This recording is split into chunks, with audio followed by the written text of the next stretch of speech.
তো দেখো আমরা চলে এসেছিলাম মেয়ের বাড়িতে। তো কিছুক্ষণ টাইম কাটানোর পর আমরা এখন খাওয়া দাওয়া করতে চলে এসেছি। তো দেখো এখানে মেনু কার্ড।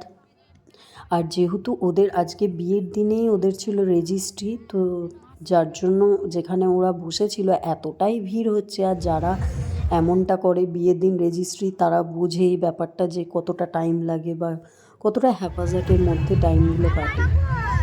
বিয়ের দিন বিয়ের ঝামেলা তো থাকেই, তারপর আবার যদি রেজিস্ট্রি করা হয় তার আবার অন্যরকম ঝামেলা।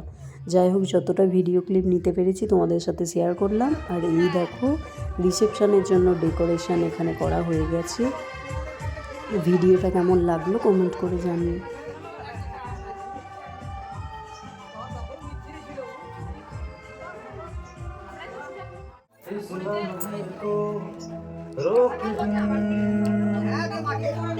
या मैं खुद को इसमें झोंक दूं।